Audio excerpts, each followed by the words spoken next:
It was concealed for a purpose, tucked beneath layers of Boston cobblestone and 150 years of solemn secrecy.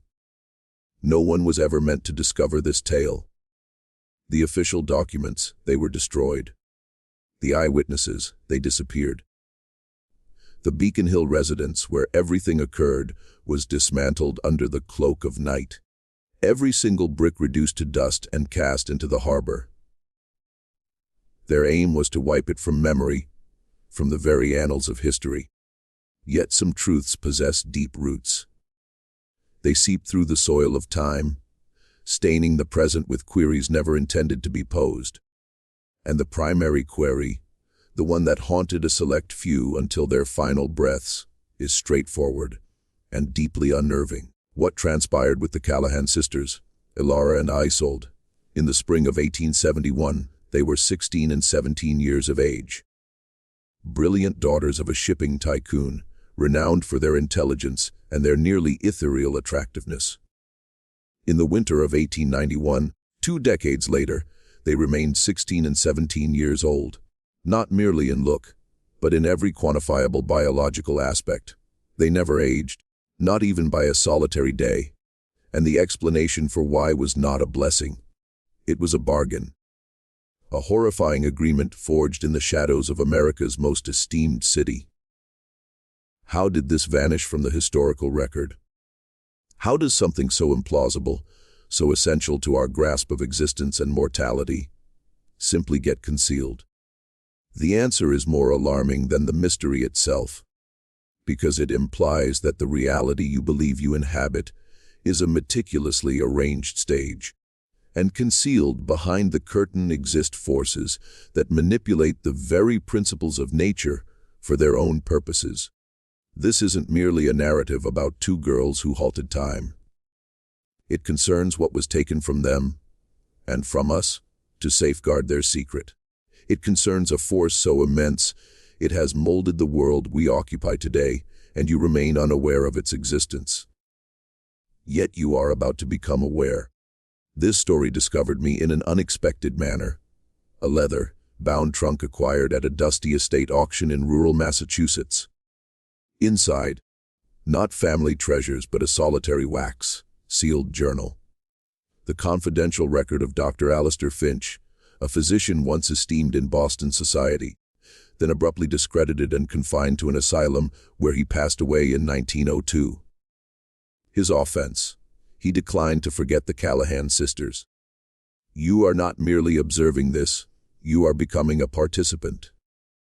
Dr. Finch's account starts not with the sisters, but with their father, Marcus Callahan, a man who fought his way from the waterfront to the summit of Boston society. He was merciless, brilliant, and according to Finch, consumed by a singular, overwhelming terror, the dread of losing. He had lost his wife to a sudden fever, and the ordeal unhinged him. He grew fixated on preservation, on permanence. He invested heavily in experimental medicine, in peculiar new philosophies filtering out of Europe. He was a man, Finch writes, who would negotiate with any demon to retain what belonged to him. In 1871, his daughters were his entire existence. Elara, the elder, was perceptive and inquisitive. Isolde was the creative one, gentle and observant. They were the treasures of his life, yet they were also fragile. A cough, a chill, the faintest sign of illness would send Marcus into a frenzy. He confined them to a state of gilded seclusion, insulated from the outside world. Finch served as the family physician, and he chronicles his growing unease. He witnessed 2 spirited young women being gradually suffocated by a father's affection, a love that was warping into something possessive, something desperate. Then, in May of 1871, both sisters contracted the same wasting illness that had claimed their mother. Finch's journal entries grow increasingly frantic. He depicts Marcus Callahan as a man teetering on the edge of insanity, declining to accept the diagnosis, barring Finch from the girls' rooms for extended periods. When Finch was eventually permitted to re-enter, he discovered the girls transformed. The fever had subsided. The weakness had evaporated. They were radiant, more lively than previously. Yet there was a stillness in their gazes, a strange, serene composure that seemed out of place in two young women who had just confronted mortality. Marcus hailed it as a miracle.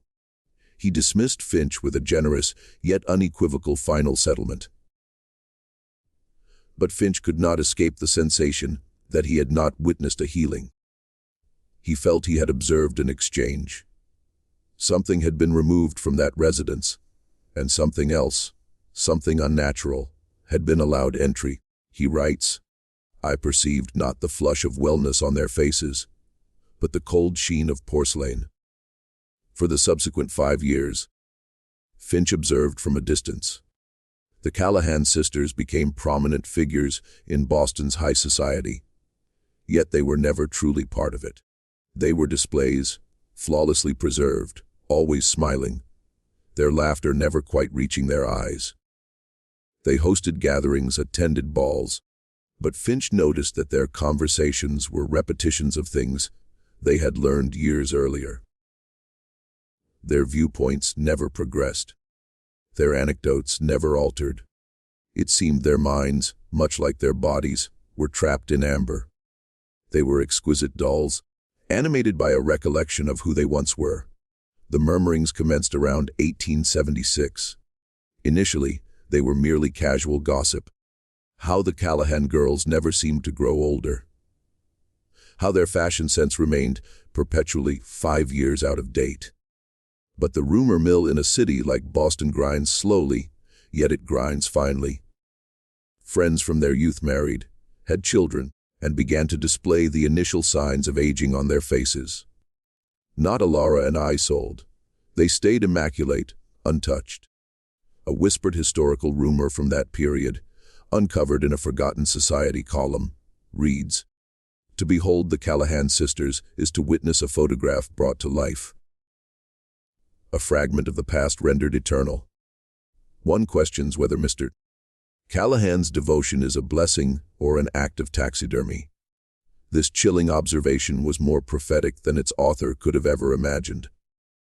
Finch, now obsessed, commenced his own private inquiry. He utilized his connections to converse with former servants of the Callahan estate. Most were reticent, their silence purchased with generous pensions. Yet one, a young housemaid named Clara, who had been let go, agreed to speak with him in secret. She told him of a man who visited the house during the girl's illness. A man who was not a physician. He arrived in a carriage without a crest late at night. She depicted him as tall and gaunt with eyes that never blinked. He carried a locked iron container and met with Marcus Callahan for hours in the study. After he departed, the house felt cold, pervasively cold. She stated that the sisters, after their recovery, would occasionally just halt. They would stand in a hallway or sit in a chair for an hour or more, completely motionless as if awaiting a directive. Clara's account ignited a flame in Finch's mind. The unblinking man, the iron box, this was no miraculous cure. This was a procedure. He delved into the city's underbelly, into the realm of occultists, frauds, and back, alley practitioners who served the desperate whims of the wealthy. He searched for any reference to men offering permanence. His journal from this era is a descent into a shadowy world. He writes of clandestine auctions, where forbidden texts were sold for fortunes, of whispers about a clique of Boston's most influential men, industrialists, judges, scholars, who sought to conquer not the world of commerce, but the realm of natural law. They called themselves the Stygian Fellowship. Their objective was nothing less than the halting of time itself. It sounded like madness, the ravings of a grieving man, but Finch was meticulous. He cross-checked names, dates, financial documents. He uncovered that a small elite group of men, Marcus Callahan among them, had been channeling vast sums of money into a front organization, the Boston Society for Chronological Study. On the surface, It was a reputable academic group dedicated to history and preservation. But Finch suspected its true purpose was far darker. He believed they were not merely studying time. They were attempting to manipulate it. He identified a peculiar correlation. Every man in this inner circle had experienced a profound loss, typically a wife or a child. They were united not by avarice, but by a shared pathological dread of mortality. And they were prepared to pay any price, to commit any transgression, to overcome it. He writes, "They speak of progress and enlightenment, yet their path leads back to the most ancient, darkest sorcery. They seek the power of deities, but possess the hearts of frightened children, willing to sacrifice anything or anyone to prevent their possessions from shattering." Honestly, what would you do if you possessed that kind of power? If you could freeze a perfect moment, a perfect person, and retain them forever, the allure would be immense, and the expense incalculable. By 1881, a full decade had elapsed since the sisters' miraculous recovery. They were now women in their late 20s, yet they still occupied the bodies of teenagers. The facade was beginning to crack. What was once a curiosity was becoming a grotesque spectacle. Society, which had once adored them, now recoiled with a kind of morbid fascination. Invitations grew scarce. The Callahan residence on Beacon Hill became a place of rumor and apprehension. It was no longer a home. It was a museum of two living exhibits. Finch managed to arrange a meeting with Elara, the elder sister, under the pretense of a social visit. He needed to witness for himself. He describes the encounter in his journal with a profound sense of sorrow. He found her in the conservatory, surrounded by plants that had grown, withered, and been replaced numerous times while she remained unchanged. Her skin, he wrote, possessed the luminescence of fine marble, but also its coldness.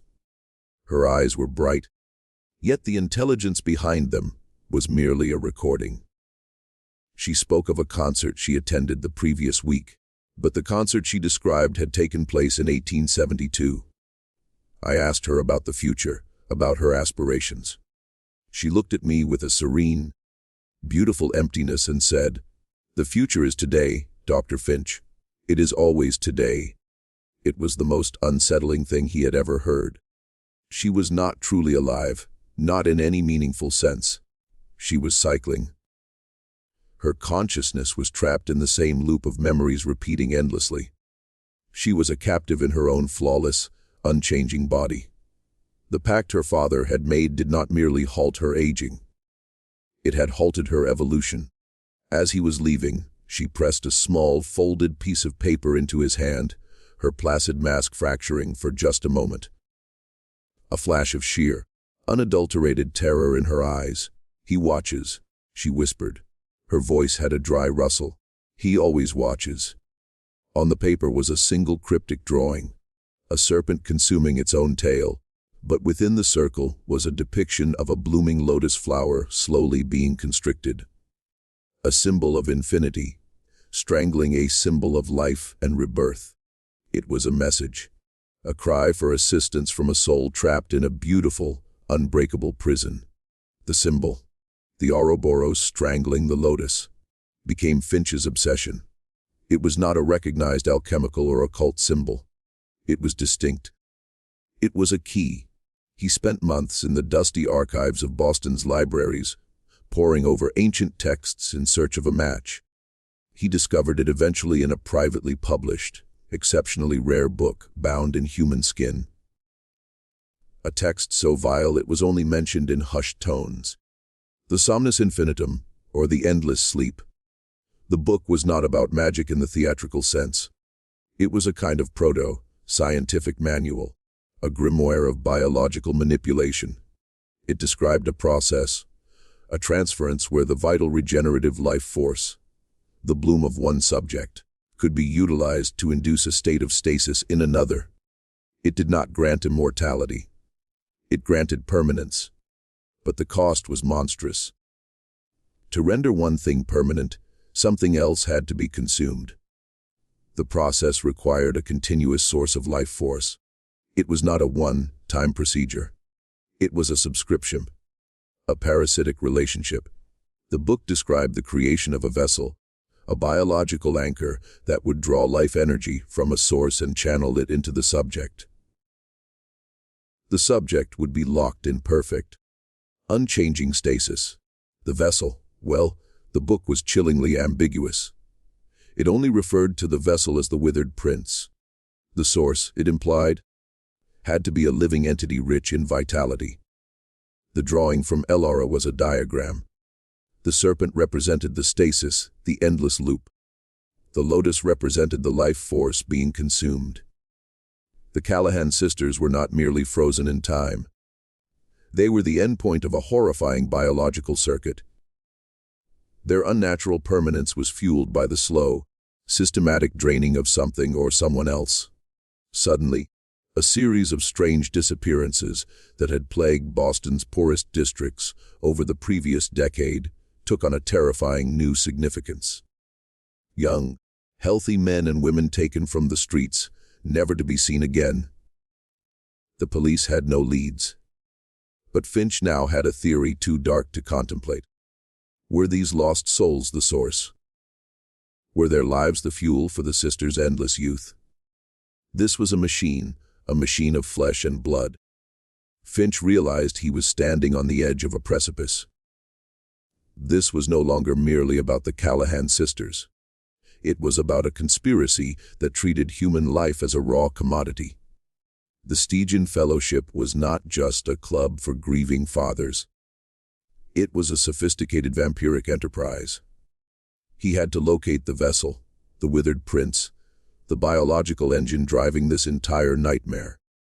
His search led him to a private sanatorium on the outskirts of Boston, an institution funded by a consortium of anonymous donors. A list of names that Finch found suspiciously similar to the membership of the Stygian Fellowship. The Brookline Asylum for the Chronically Afflicted. It was not for the mentally ill. It was for patients with rare degenerative diseases, or so they claimed. Finch used a forged letter of recommendation to gain entry, posing as a physician interested in their innovative treatment methods. The director, a cold, severe man named Dr. Silas Croft, escorted him through the pristine, hushed facility. Everything was immaculate, orderly, and deeply disturbing. The patients were all housed in private rooms, their faces concealed behind veiled screens. Croft explained it was to preserve their dignity. Finch knew it was to hide their identities. He managed to steal a patient manifest. On it, he found a name that made his blood run cold. Thomas Callahan, Marcus Callahan's son, his firstborn child, who had reportedly died of a rare genetic disorder at the age of 10, years before the sisters were even born. But he had not died. He had been hidden. He was the vessel. He was the withered prince. In the dead of night, Finch picked the lock to Thomas's room. The description in his journal is the stuff of nightmares. Thomas was alive, if you could call it that.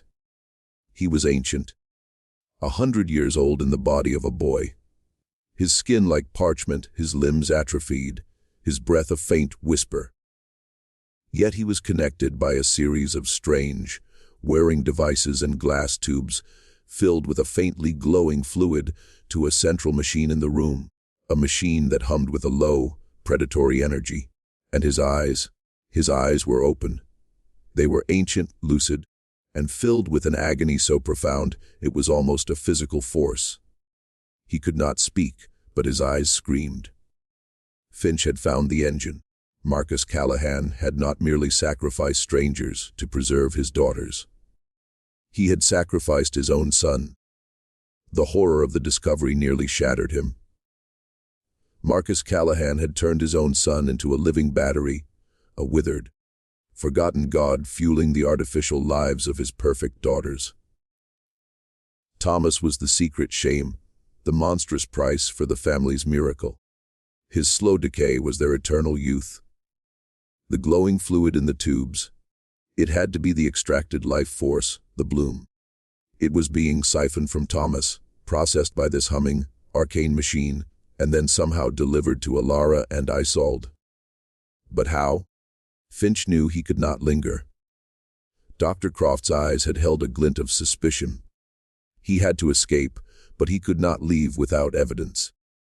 He used a small syringe he had brought to draw a sample of the glowing fluid from one of the tubes. He also noticed, on a small table beside the bed, a silver locket. He took it. It was a desperate, foolish act, but he felt compelled, an instinct. He fled the asylum, his heart pounding against his ribs, the small, warm vial of fluid burning in his pocket. Back in his lab, he examined the substance under his most powerful microscope. It was unlike anything he had ever seen. It was not blood. It was not plasma. It was alive. Tiny, luminous particles like microscopic stars swam within the fluid, pulsing with a slow, rhythmic light. It was pure vitality, raw and refined. It was life itself, stripped of its vessel. A chilling quote from the Somnus Infinitum came back to him. The soul's light may be decanted, like fine wine, leaving the dregs behind. He opened the locket he had taken. Inside were two miniature portraits. On one side, a young, healthy boy of about 10 before his transformation. On the other side was a portrait of a woman Finch did not recognize, a beautiful woman with dark, defiant eyes. Beneath her portrait, a tiny inscription, "Lenora, my life, my blue." Who was Lenora? And why was her portrait in a locket in Thomas's room? The name was not in any of the Callahan family records. It was another ghost, another piece of the puzzle that hinted at an even deeper, more foundational crime than the one he had already uncovered. This machine did not begin with Thomas. It began with her. Finch's investigation had become a frantic race against time. He knew the Fellowship would discover his infiltration of the asylum. They would hunt him. He had to expose the entire operation before they could silence him. He used his remaining contacts, calling in favors from men who owed him, to dig into Marcus Callahan's past, specifically searching for the name Lenora. The answer came back from a retired city clerk, a man with a long memory and a distaste for Boston's elite. Lenora was not a society woman. She was an inventor, a brilliant, self-taught engineer and biologist who, in the 1850s, had been on the verge of revolutionary discoveries in cellular regeneration. She had published preliminary papers, attracting both acclaim and condemnation for her radical ideas about manipulating life force. She believed aging was not inevitable, but a flaw in the cellular code that could be corrected. Then, in 1858, she vanished. Her lab burned to the ground in a mysterious fire. Her research was lost. The official report called it a tragic accident. The clerk told Finch something else. He said that Marcus Callahan, then a young ambitious industrialist, had been her primary benefactor. He had been obsessed with her, not just her mind, but with her. He had proposed marriage. She had refused, wanting to remain independent, dedicated to her work. Shortly after her refusal, her lab burned and she disappeared. Callahan, a few months later, married his socially acceptable wife, the mother of his children. The truth was an avalanche of horror. Marcus Callahan had not merely found the Somnus Infinitum. He had stolen its principles from Lenora. He had coveted her genius, and when he could not possess her, he took her work, likely killing her and destroying her lab to erase his theft. The entire Stygian Fellowship, the entire horrifying machine of sacrifice, was built on the stolen genius of a woman history had deliberately forgotten. This was not just about preserving his children. This was about a legacy of theft and murder. Lenora was the first victim. She was the original source. And Finch suspected, with a cold dread, that her research had been far more advanced and far more dangerous than even the Somnus Infinitum suggested. The pieces were now falling into place. forming a picture of evil so systematic, so deeply embedded in the city's power structure, that Finch felt a wave of utter despair. The Callahan sisters were not just a family tragedy. They were the living symbols of a monstrous secret society, built on stolen knowledge and human sacrifice. The Stygian Fellowship did not just preserve their loved ones. They used this stolen technology as the ultimate tool of control. Finch found evidence of financial records, blackmail, political manipulation. Men who opposed the Fellowship's interests found their careers ruined, their families threatened. Judges made inexplicable rulings. Politicians voted against the public interest. The Fellowship's influence was like a cancer spreading through the arteries of the city. This stasis technology was not just used on their children. He found whispers of its other applications. A political rival silenced not by death, but by being locked in a state of living catatonia in a private asylum. A brilliant business competitor, his mind frozen just before a major breakthrough. It was the perfect weapon. A murder that left no corpse. A prison that left no chains. Can you imagine that? The ability to simply pause someone, to remove them from the board without a trace of violence. The power would be absolute. Finch knew he was no longer just an investigator. He was a threat to an invisible empire. He began to see shadows everywhere. Men in gray coats watching his apartment. His mail was being tampered with. Friends suddenly grew distant. Their eyes filled with fear when he approached. He was being isolated, prepared for removal. He hid his journal, the vial of fluid, and the locket in the false bottom of the leather trunk, entrusting it to the only person, he thought, he could trust. His estranged brother in the countryside, with instructions to open it only upon his death. He knew it was coming. His final journal entry before his committal is almost a whisper. They will say I am mad. They will use the tools of my own profession to discredit me. They will bury me in a white, walled room and tell the world I was a victim of delusion. But I am not mad. I have seen the machine beneath the garden. I have seen the withered god that powers the ageless angels. The truth is in this book. The truth bleeds through. Find it. Avenge us. Avenge Lenora. The official story of Dr. Alistair Finch's decline was swift and tragic. The Boston Medical Society published a statement declaring him a danger to himself and his patients, citing a profound obsession with fanciful conspiracies and morbid delusions. His friends and colleagues testified to his increasingly erratic behavior. His family, no doubt under duress, agreed to his commitment. He was erased from society as neatly and efficiently as a line of chalk on a blackboard. He spent the last 10 years of his life in the Danvers State Asylum, where records show he never spoke another word. He would simply sit by the window staring towards Boston, occasionally tracing a symbol in the dust on the windowsill. A serpent eating its own tail with a dying lotus inside. And what of the Callahan sisters? After Finch's disgrace, they were withdrawn from society completely. The grand house on Beacon Hill became a fortress. Marcus Callahan lived until 1899, a recluse in his own home, guarding his perfect ageless daughters. Upon his death, the will was a strange and chilling document. It left the entire Callahan fortune to a charitable trust managed by a board of directors, whose names were a who's who of the Stygian Fellowship. The will's primary instruction was the perpetual care of his afflicted children, Elara and Isolde, and the unfortunate Thomas, ensuring they would be comfortable and undisturbed for the natural remainder of their lives. A life that for the sisters would never end. The house was to be maintained as their private residence, sealed from the outside world. They became Boston's most famous ghosts. The girls who never grew old, living specters in a mansion no one could enter. The story became a local legend, a piece of Gothic folklore told to frighten children. The dark truth, of course, was locked away with them. But the machine required fuel. The disappearances did not stop. They just became more subtle, more difficult to track, managed by the Fellowship's vast resources.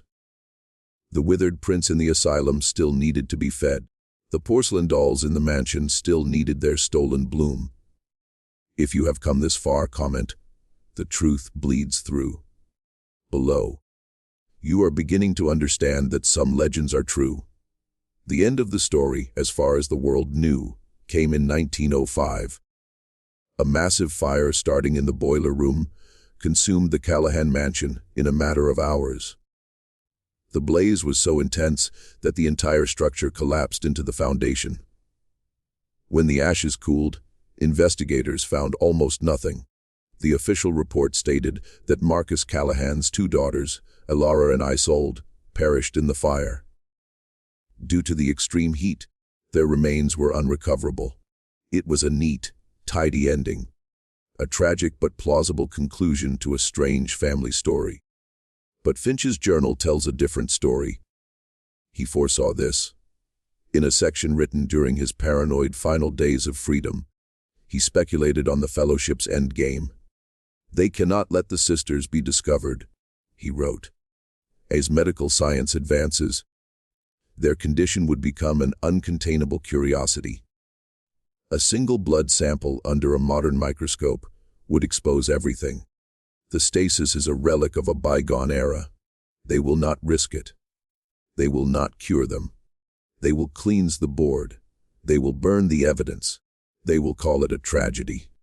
The fire was not an accident. It was a cleansing, a final brutal act of erasure. The Stygian Fellowship was severing its ties to its most visible, most dangerous secret. They were future-proofing their conspiracy. But there was one detail from the fire that never made sense. A detail whispered among the firemen for years. They found no bodies. Not a bone fragment. Not a shred of tissue. Nothing. It was as if the sisters had simply evaporated. The Fellowship's explanation was the intensity of the heat, but experienced fire marshals knew better. Even in the most horrific infernos, something is always left. The rumor was that the sisters were removed before the fire was even set. That the Fellowship, with its arcane knowledge, had found a new way to deal with their assets.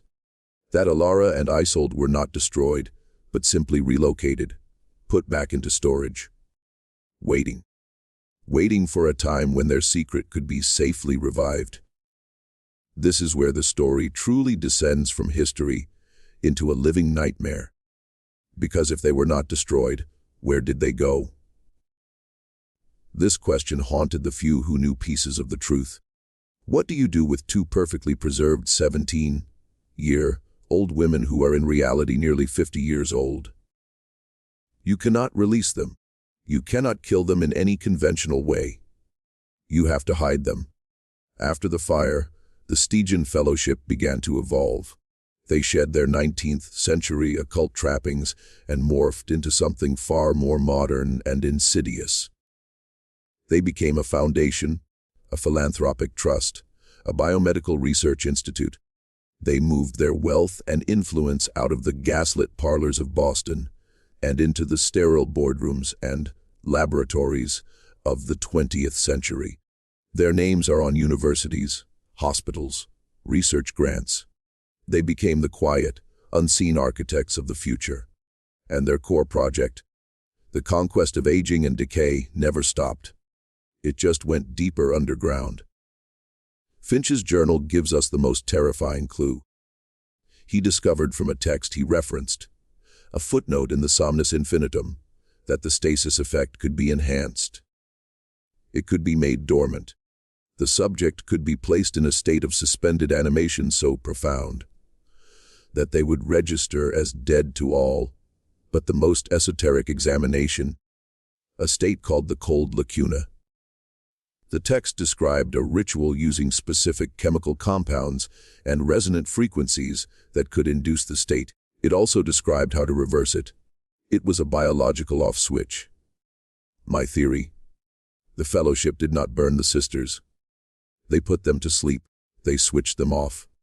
They could be anywhere. In the basement of a private hospital.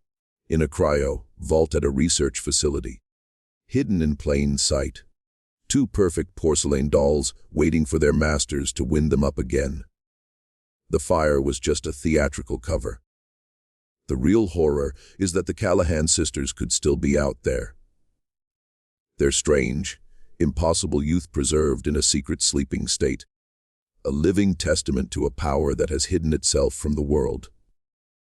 A power that has only grown stronger, more sophisticated, and is still operating today, just under the surface of our reality.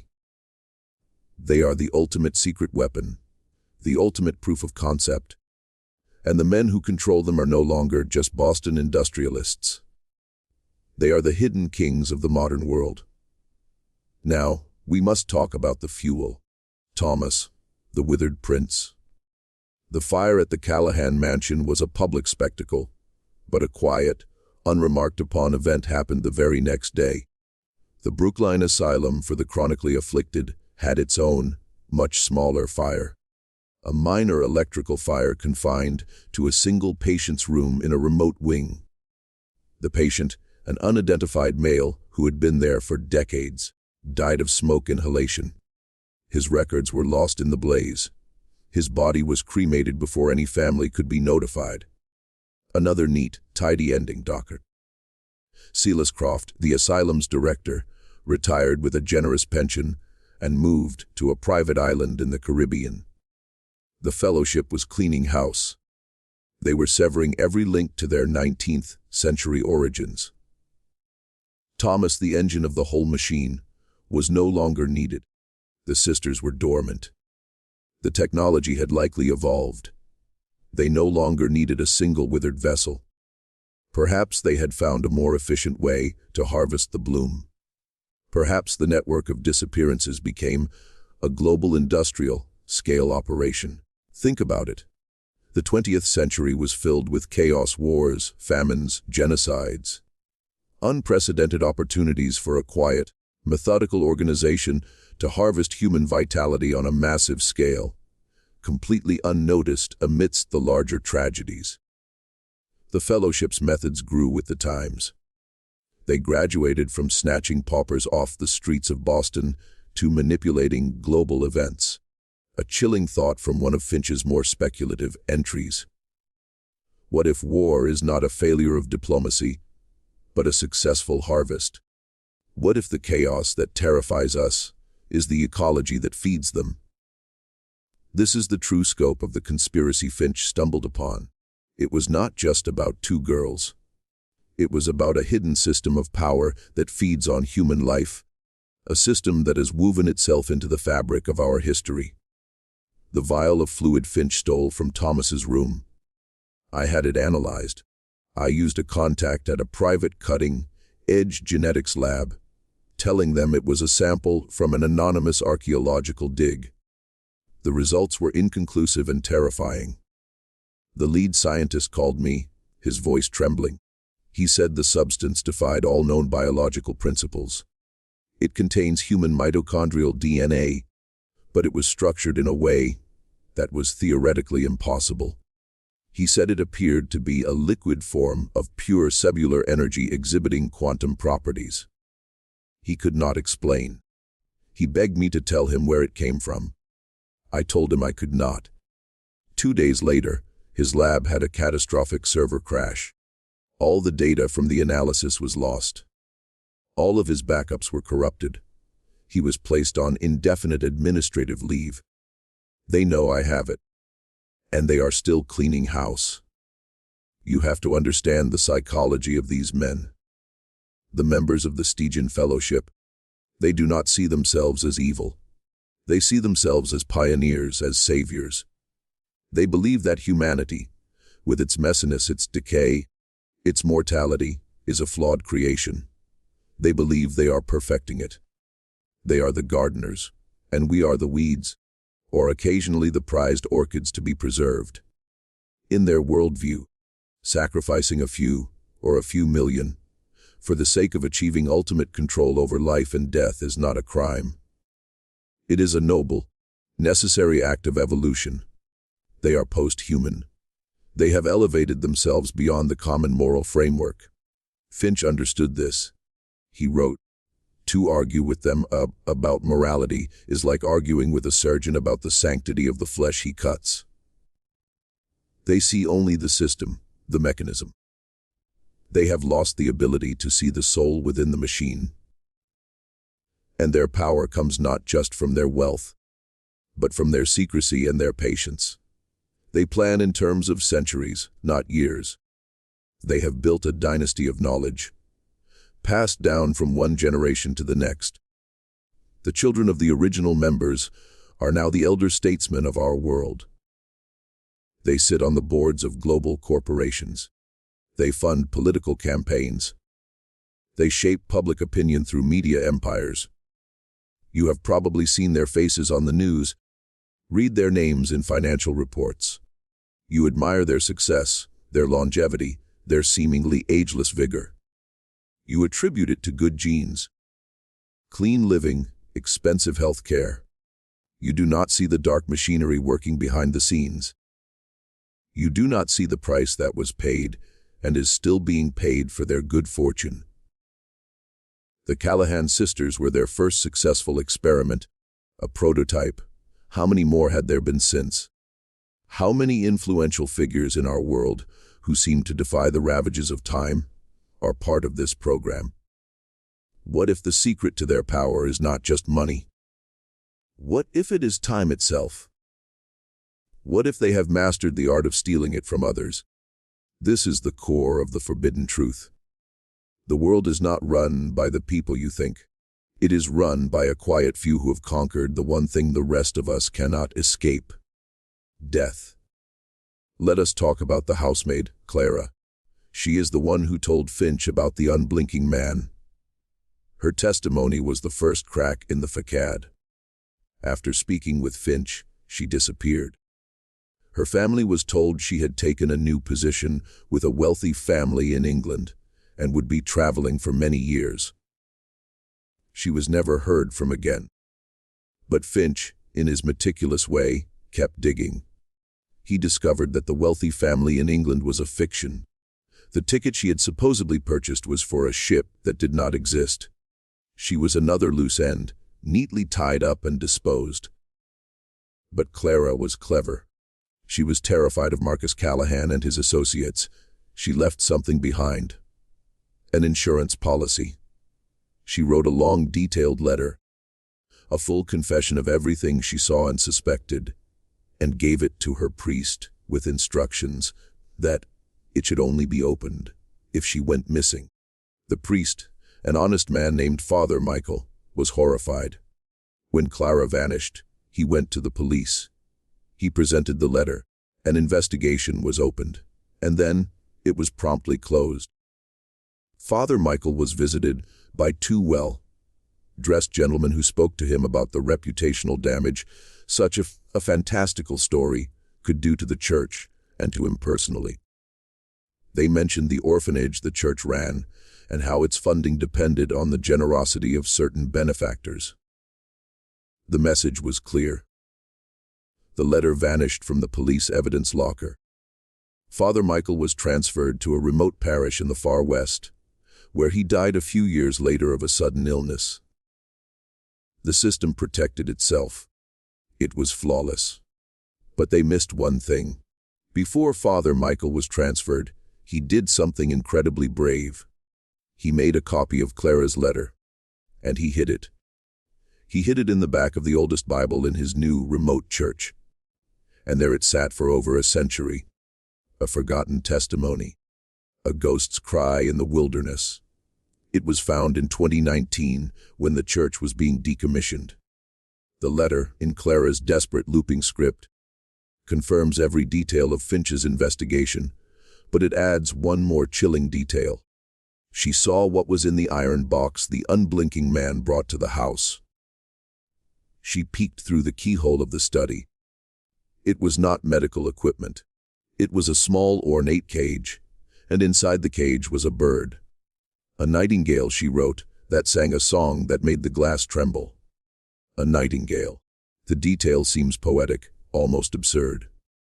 But it fits with the esoteric, pseudo-scientific nature of the fellowship. The Somnus Infinitum speaks of using resonant frequencies and auditory catalysts to activate the stasis process. It mentions that a specific harmonic vibration is needed to lock the cellular structure in place. What if the nightingale was not just a bird? What if its song was the key? A specific, unique biological sound that acted as the final switch in the procedure. A living instrument. Clara wrote that after the bird sang, a fine, shimmering dust filled the room, and the sisters, who were lying on couches, seemed to fall into a sleep deeper than death. When they awoke, they were changed. This detail opens up a new, terrifying avenue. The fellowship's technology was not just chemical or mechanical. It was bio-acoustic. It was based on harnessing the unique properties of living things, twisting them to their own purpose. And it implies that their methods are far more subtle and harder to detect than Finch ever imagined. You would not need a massive, humming machine if the catalyst was something as simple and transient as a sound. The procedure could be done anywhere. The technology could be portable. The iron box, it could be a complete kit. Think about the implications. What other natural phenomena have they weaponized? What other secrets of biology have they twisted into tools of control? We see the world through the lens of modern science, a science they have carefully curated and funded. What if there is a whole other branch of physics, of biology that they have kept for themselves? A shadow science that runs parallel to our own. A science that operates on principles we would dismiss as magic or fantasy. The nightingale is a clue that the reality we inhabit is only a fraction of the whole truth. It tells us that the deepest secrets are not hidden in vaults or computer servers. They are hidden in plain sight, in the song of a bird, in the resonance of a crystal, in the biology we think we understand. And that is why they are so powerful. Because we do not even know what to look for. We do not even know the right questions to ask. Let us return to the sisters themselves. Elara and Isolde. What was it like for them? We have Finch's observations, Clara's testimony. But what was their internal experience? Finch believed their consciousness was looping, trapped in the cycle of old memories. But what if it was worse than that? What if they were aware? Aware of the passage of time, of the world changing around them, while they remained helplessly, horribly static. Imagine watching your friends grow old and die. Watching the world you knew transform into something alien, with new technologies, new customs, new faces everywhere, all while you are trapped in the body and mind of a 17-year-old. It would not be a blessing. It would be the most exquisite form of torture ever devised. A silent, solitary hell. A disturbing real world quote comes to mind from the philosopher Friedrich Nietzsche. There are no beautiful surfaces without a terrible depth. The serene, placid beauty of the Callahan sisters was the surface. The terrible depth was a conscious screaming soul trapped inside. There is a hint of this in Finch's journal. In his final, desperate attempt to understand, he sought out a medium, a popular spiritualist in Boston, Madame Eva. He was a man of science, and he despised what he saw as cheap theatrics. But he was desperate. He brought the locket he had stolen from Thomas's room. Madame Eva went into a trance. She did not channel spirits of the dead. She channeled something else. She began to speak in two voices, overlapping. One sharp and angry, the other soft and weeping. Elara and Isolde. The transcript Finch made is fragmented, almost incoherent. But some phrases stand out. The clock is a liar. A painted face the song. The song pins us down. Father made a mirror, and we are trapped behind the glass. So much noise. The world is so loud now. He is so hungry. The boy in the dark room is so hungry. And then, The most chilling line of all, spoken in a single unified, desperate whisper, "Let us break. Please let us break." They wanted to die. They were begging for the release of decay, of aging, of death. The miracle their father had given them was their damnation, and they were fully, horribly aware of every second of it. This revelation changes everything. They were not passive dolls. They were conscious prisoners. Elara's note to Finch, her whispered, "He watches," was not just a warning. It was a calculated risk. A desperate attempt to communicate with the outside world. And the drawing she gave him, the serpent and the lotus, was not just a symbol she had seen. It was a diagnosis. She understood, on some level, the nature of her own condition. She was trying to show him the mechanism of her prison. This paints the sisters in a new light. They were not just victims. They were fighters in the only way they could be. Silent, subtle saboteurs of their own gilded cage. This idea is supported by another of Clara's observations from her hidden letter. She said that in the years after their transformation, the sisters developed a secret language, a series of quiet gestures, hand signals, and shared glances. They would have entire conversations without speaking a word, especially when their father or other members of the fellowship were present. Clara believed it was just a sisterly quirk. But what if it was more? What if they were planning, scheming, sharing information, keeping their own minds active against the encroaching, timeless stasis? What if they were looking for a way to break the spell? This suggests that the stasis was not perfect. It had flaws. It could be resisted. The human will, the conscious soul, could fight back against the biological prison. Perhaps the looping consciousness Finch observed was not a feature of the stasis, but a defense mechanism the sisters created. A way to anchor their minds, to prevent them from dissolving completely into the endless empty today. They were not just waiting for a rescue. They were trying to orchestrate it. The fire in 1905, we assume the fellowship started it to erase them. But what if we are wrong? What if the sisters themselves started it? What if that was their final, desperate act of rebellion? A way to destroy the house, to destroy themselves, and perhaps to destroy the machine that bound them to this world. It is a terrifying thought that their only escape was self-immolation. But it is also a story of incredible tragic courage.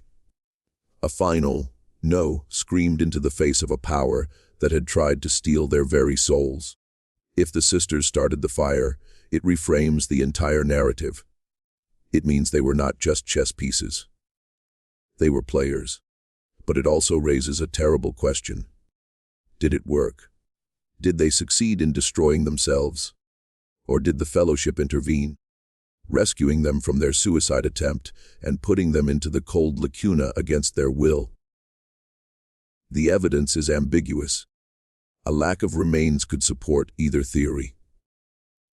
But there is one more detail from the unpublished notes of the fire marshal who investigated the scene. A man named Captain Hewitt. He was an honest, thorough investigator, and he was deeply troubled by the case. His official report was clean, concise. But his private notes, which his grandson donated to a historical archive, tell a different story. Hewitt found something in the ashes of the conservatory, the one place where Elara felt some peace. It was the melted, warped remains of a small iron cage, a nightingale's cage. But inside it, he found something that should not have been there. The charred, but still identifiable, remains of a complex clockwork mechanism. A timer. And it was connected to what appeared to be a chemical ignition system. It was a bomb, an incendiary device designed to start a fire of unimaginable intensity. Hewitt knew what it meant. He knew the fire was deliberate. He took the evidence to his superiors. He was told in no uncertain terms to drop it. He was told the case was closed. He was reminded he had a family, a pension to protect. He complied, but he kept the notes. He knew the truth. The sisters had tried to burn their prison to the ground. This was not a suicide. It was an attack. They were not just trying to free themselves. They were trying to destroy the Fellowship's research, to burn away the secret of their existence. They were trying to take their enemies with them. This act of defiance, this final fiery rebellion, is their true legacy. Not their timeless beauty, but their desperate, violent attempt to reclaim their own mortality. And it makes the possibility of their survival even more tragic. To have fought so hard, to have come so close, only to be recaptured and put to sleep by the very monsters they were trying to destroy. So, where does this leave us? With a story that has no clean ending. A conspiracy that has evolved beyond recognition, and two sisters who may or may not be sleeping in a hidden vault somewhere, waiting for the dawn of a new age. The Stygian Fellowship in its modern form is more powerful than ever. They have learned from their mistakes. Their methods are more subtle. Their control is more absolute. They are no longer a cabal of Boston Brahmins. They are a global, invisible network. They are in the code of the algorithms that shape your reality. They are in the chemical formulas of the medicines you take. They are in the silent hum of the satellites that watch you from above. They have perfected the art of hiding in plain sight, and the technology born from Lenora's stolen genius and the blood of the withered prince has likely advanced to a degree we cannot even comprehend. Perhaps they no longer need a stasis. Perhaps they have achieved true regeneration, true immortality, the ability to reverse aging, to cure any disease, a power they keep for themselves and a select few they deem worthy. The ultimate form of control. Think of the people who truly run the world, the ones who seem to never lose, who seem to operate on a level of foresight and influence that is almost inhuman. We call them geniuses, titans, visionaries. What if they are simply old? Very, very old. What if they are the original members of the Fellowship, their lives extended by a century of stolen vitality, still playing the great game with the wisdom and ruthlessness of ages? It is a terrifying thought that we are living in a world still secretly ruled by 19th century robber barons who have found the ultimate cheat code. The Callahan sisters were the key to it all. Their tragedy was the foundation of this modern empire of shadows. And their story, buried for so long, is not just a ghost story. It is a warning. It is a map that shows us the blueprint of the prison we all live in without even knowing it. You are not supposed to know this, but some secrets refuse to stay buried. The journal of Dr. Alistair Finch is my source. Clara's letter is my proof. But the final piece of this puzzle came from a place I never expected. The locket. The one Finch stole from Thomas's room. The one with the portrait of Lenora, the murdered inventor. I spent months trying to find her living relatives. It was almost impossible. Her family line had been systematically scrubbed from records. But I finally found one. A great-great-grandniece living a quiet life as a librarian in Vermont. I went to see her. I showed her the locket. She had never seen it before, but she recognized the face. It was her great-great-grandaunt Lenora. And she told me a story passed down through the women in her family, a whispered secret. They said that Lenora was not just an inventor. She was a mother. She had a son. A brilliant, beautiful boy. But the boy had a secret, a flaw. A rare genetic condition that was causing his body to age at a terrifyingly accelerated rate. A disease that would have him old by the time he was a teenager. Lenora's research, her obsessive work on cellular regeneration, it was not for fame or for humanity. It was for him. She was trying to save her son, and the name of her son, Thomas. The withered prince was not Marcus Callahan's son. He was Lenora's. Callahan did not just steal her research. He stole her child. He took the boy, her reason for living, and twisted her research, her cure, into a curse. He used her son as the engine to power his own daughter's stasis. This is the foundational crime. The original sin upon which the entire fellowship was built. It was not just murder and theft. It was the perversion of a mother's love. Callahan took the cure she was creating for her dying son and used it to turn his own healthy daughters into immortal, lifeless objects. It is an act of evil so profound, so personal, that it almost defies comprehension. The story is not just about stolen life. It is about stolen love, stolen motherhood, a stolen future. And it makes the silent agony of Thomas, the withered prince, even more heartbreaking. He was not just a victim.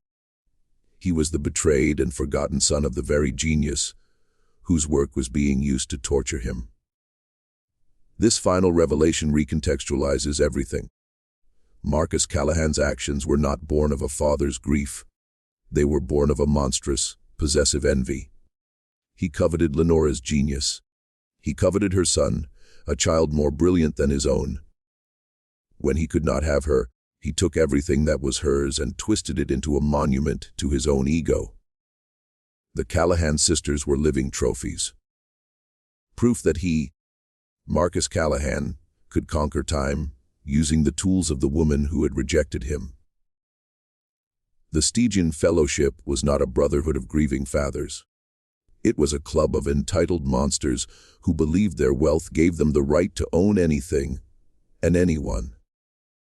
They were the ultimate patriarchs, willing to sacrifice their own children and the children of others to maintain their control.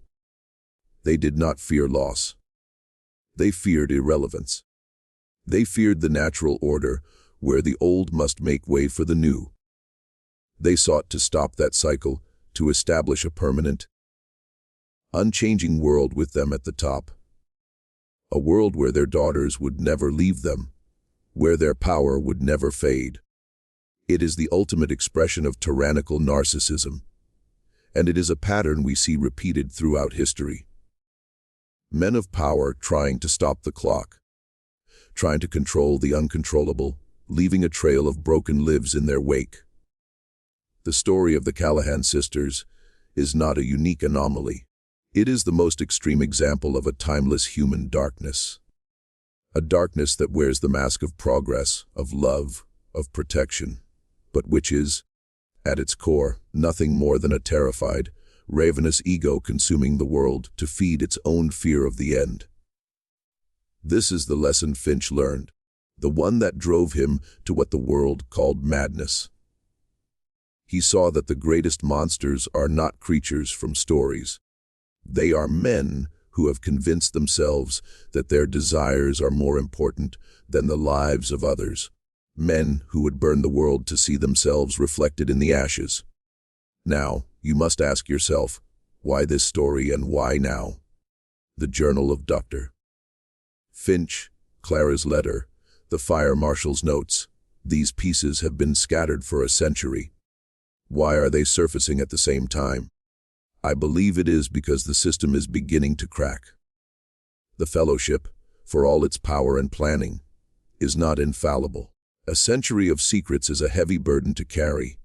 New technologies, the very ones they helped to create, are becoming a threat. DNA analysis, global information networks, the digital ghosts of every transaction and communication. The world is becoming harder to control. Secrets are harder to keep. Perhaps a faction within the Fellowship itself is leaking this information.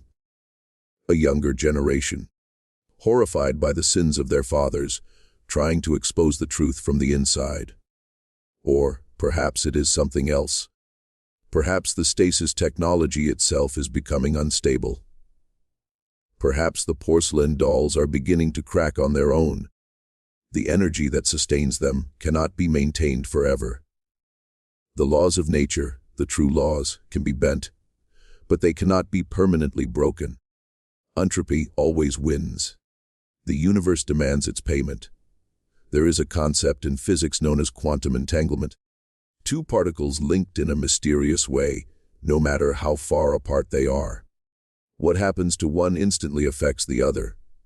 What if the bloom, the life force, operates on a similar principle? What if all the souls the Fellowship has consumed over the decades are still connected? A vast, invisible network of stolen lives. And what if that network is beginning to push back? What if the ghosts are finally rising, not in a supernatural sense, but in a quantum physical one? What if the truth is not just being uncovered, but is actively forcing its way into our reality? The story of the Callahan sisters is not just a warning from the past. It may be a harbinger of a coming storm, a reckoning that has been brewing in the shadows for over 150 years. I have to believe that Finch's efforts were not in vain. That Clara's courage, Father Michael's faith, Captain Hewitt's integrity, that these small acts of defiance mattered. They kept a spark of the truth alive, passed down through the dark decades like a secret flame. Now, that flame has been passed to you. You who are watching this. You are the next link in the chain. This knowledge is dangerous. It changes the way you see the world. You will start to see the patterns. You will notice the figures who seem to defy time. You will question the official narratives of history. You will see the hand of the Fellowship in the strange currents of power that shape our lives. They will want to dismiss this. They will call it a conspiracy theory, a work of fiction. They will use their vast resources to discredit it, to bury it again. They will try to make you believe that the world is exactly as it seems, that powerful men are just lucky, and that history is just a series of random accidents. But you will know better. You will know about the house on Beacon Hill. You will know about the withered prince in the asylum. You will know about Lenora, the murdered genius, and her stolen son. And you will know about Elara and Isolde, the girls trapped behind the mirror of time. This knowledge is now a part of you. It is a responsibility. What you do with it is up to you. You can dismiss it, forget it, and go back to the comfortable sleep they have designed for you. Or you can watch. You can listen. You can look for the cracks in the facade. You can share this story. You can keep the flame alive, because the only thing that a secret society of shadows truly fears is the light. They can erase records. They can silence witnesses. They can burn down houses. But they cannot erase a truth once it has taken root in the minds of millions. They are powerful, but they are few, and we are many. There is one last piece of this story, a loose end that has haunted me since I first opened Finch's journal. The nightingale, the living instrument whose song locked the sisters in time. What happened to it? The cage Hewitt found in the ashes was empty. According to Clara's letter, after the procedure, the unblinking man took the bird and left. He did not kill it. He placed it back in its ornate cage and took it with him. Why? Why keep the key? Why not destroy it? The Somnus Infinitum provides a possible and utterly horrifying answer. It states that the auditory catalyst is unique and non-replicable. Its specific harmonic signature is tied to the initial procedure. As the key locks, the text reads, "So too may it unlock." The same song that binds may also release. The Fellowship kept the nightingale alive. For over a century, they must have preserved it using their own twisted science to extend its life, just as they did the sisters. It was their fail-safe, their reset button, the one tool that could undo the stasis. Why would they need that? Perhaps in case the sisters' prison began to fail, or perhaps for a more sinister reason, as the ultimate bargaining chip. The promise of release used to ensure the sisters' psychological compliance, or perhaps the most terrifying possibility of all, they kept it because they intend to use it. They intend to wake the sisters up. Why? Why now? I can only speculate. Perhaps their technology has advanced so far that they can now cure the flaws in the original stasis. Perhaps they want to study their oldest subjects to learn from the 150-year-old experiment. Or perhaps they have a new role for Elara and Isolde to play in the 21st century. Imagine the power of presenting two living, breathing, 17-year-old girls from the 1870s to the world. It would be the ultimate revelation, the ultimate demonstration of their power, a way to finally step out of the shadows and be worshipped as gods. The return of the Callahan sisters might not be the end of the conspiracy. It might be the beginning of its final public phase, the day they reveal themselves to the world. So the search for truth leads not to an ending, but to a state of suspense. A waiting game. We are waiting for the Fellowship to make its next move, and I believe that move is coming soon. The evidence I have gathered, the story I have told you, it is not just a history lesson.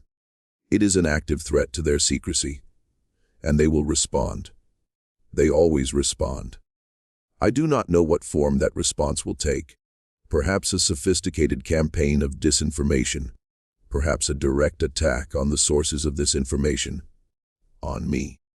But I have taken precautions just as Finch did. I have distributed his journal, Clara's letter, all of my research to multiple trusted sources in multiple countries with instructions for their automatic release if I should meet with an untimely accident or be declared mad. I have learned from the past. I will not let this truth be buried again. But the greatest protection is not my own network of dead man switches. It is you, your attention, your memory, your refusal to accept the comfortable lies. Every time this story is shared, every time someone new learns about the Callahan sisters, the Fellowship's grip on the world weakens. Just a little. Their power is rooted in our ignorance. Our power is rooted in our shared knowledge. This is the war. They have been fighting in the shadows for over a century. A zero-sum war for control of reality itself. And tonight, whether you knew it or not, you have been enlisted as a soldier in that war. You have been given a map of the battlefield and a glimpse of the enemy.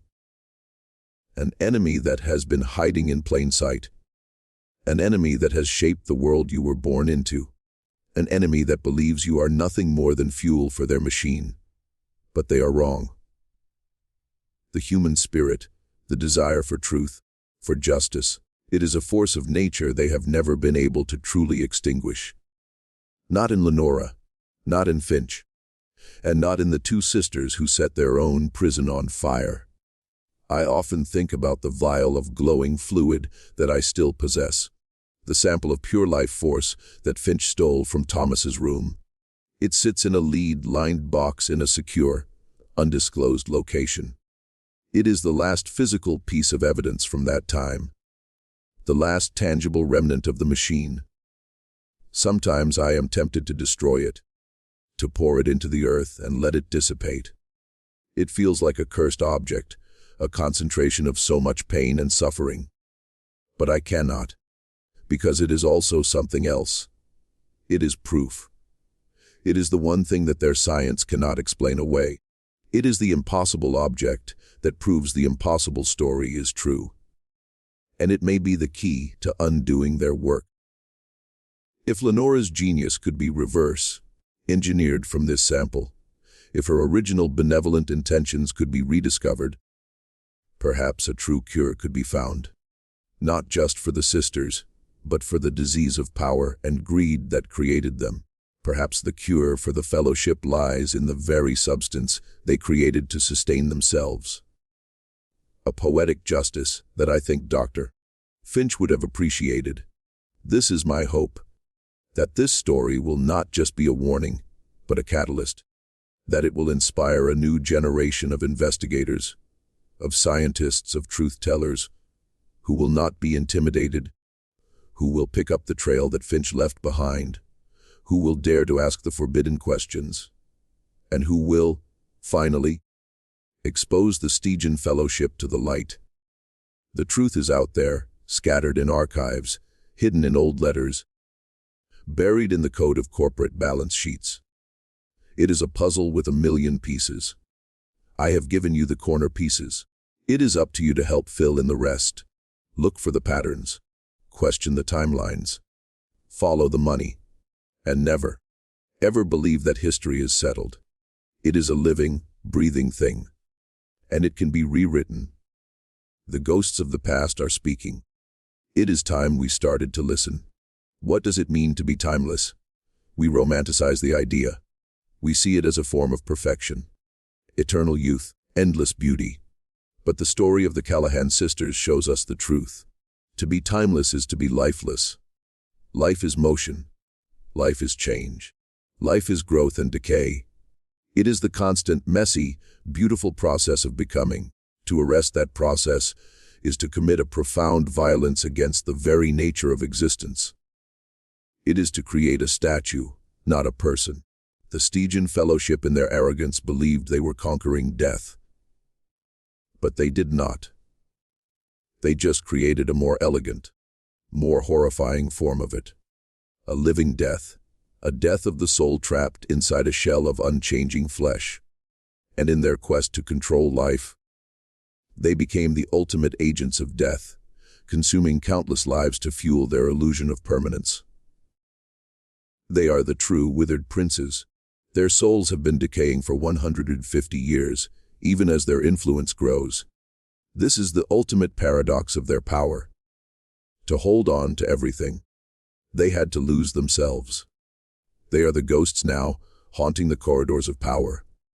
Their humanity a distant memory, replaced by a cold, calculating hunger for control. And the sisters, whether they are sleeping in a vault or were reduced to ash, they are the ultimate victim of that hunger. They are a symbol of all the beauty, all the potential, all the life that is sacrificed at the altar of power.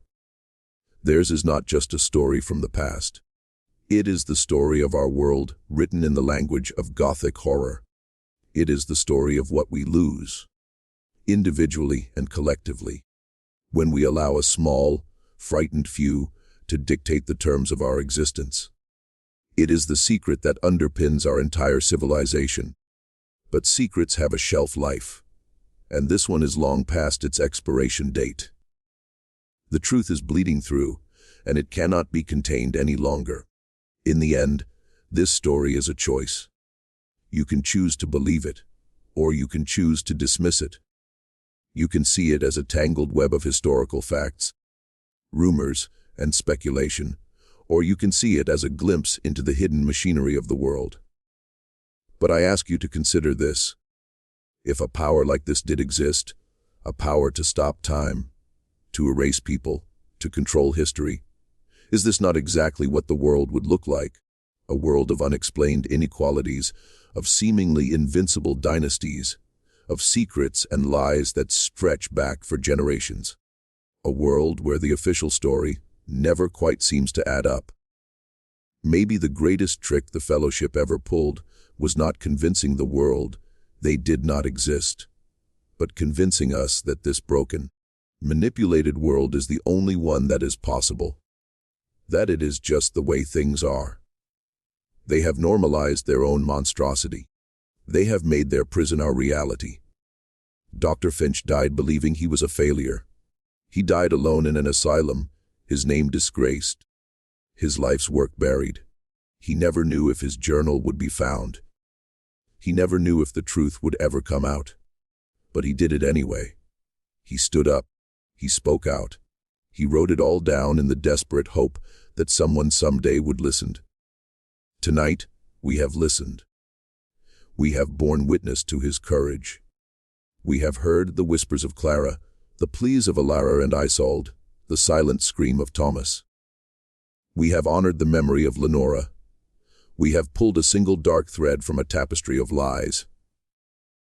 And we have seen how it is woven into everything. This knowledge does not grant us peace. It grants us a terrible clarity. It is a heavy burden, but it is also a weapon. It is the light that the darkness cannot endure. Use it wisely. My investigation is not over. It is just beginning. There are other names in Finch's journal. Other families in the Stygian Fellowship. Their influence spreads far beyond Boston.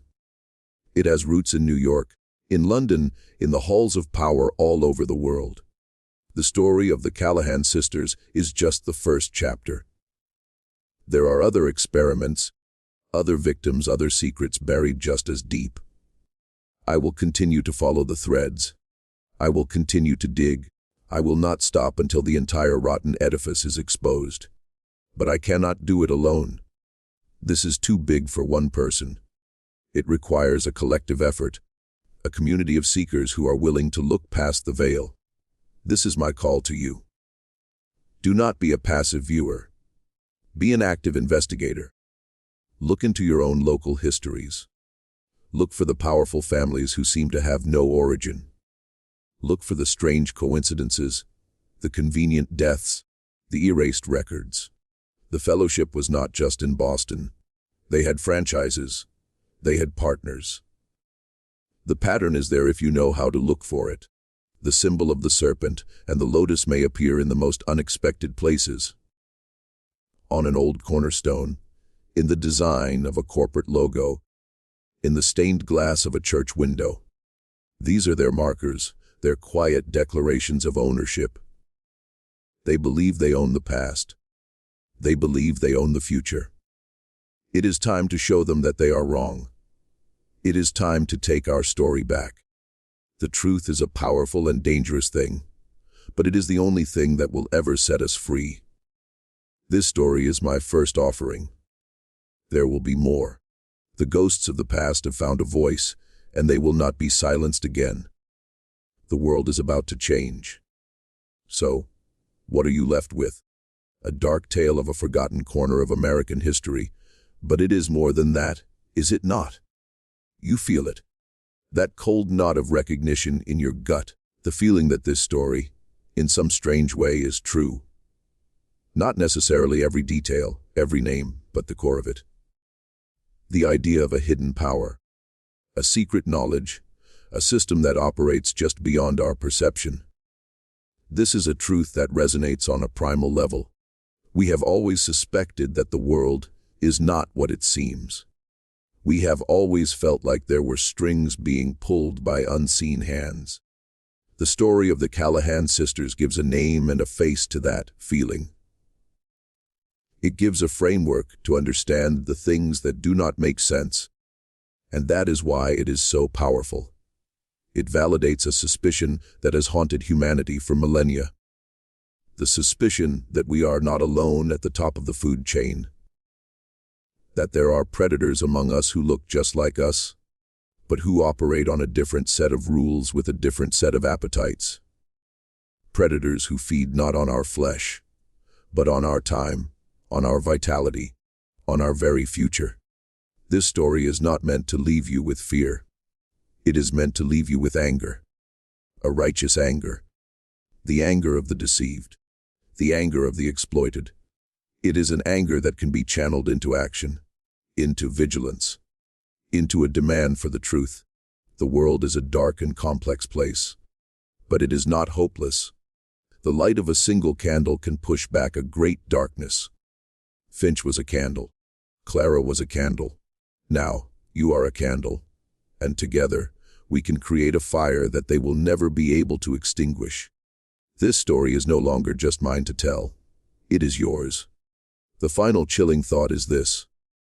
The Stygian Fellowship's greatest secret may not be the stasis technology itself. It may be what they have learned from it. For a century and a half, they have had a front row seat to the slow, unchanging consciousness of the Callahan sisters. They have studied them, monitored them. What psychological insights have they gleaned from two souls trapped in time? They have learned how memory works, how personality is constructed, how the human mind can be contained, controlled, and even programmed. They have had a perfect isolated laboratory for mastering the science of psychological manipulation.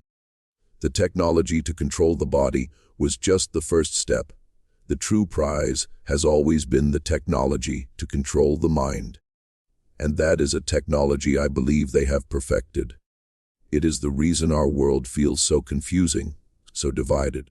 It is the reason we are so easily distracted, so easily angered, so easily led into fighting amongst ourselves. We are living inside their grandest experiment. The lessons they learned from the two girls in the house on Beacon Hill are now being applied to the entire global population. They are keeping us all in a state of arrested development, trapped in loops of outrage and distraction. They are the singers of a new electronic nightingale song, and it is pinning us all down. The story of Elara and Isolde is not just a historical tragedy. It is a blueprint for our present reality. Their silent, timeless prison has been expanded to encompass you all. Now you know.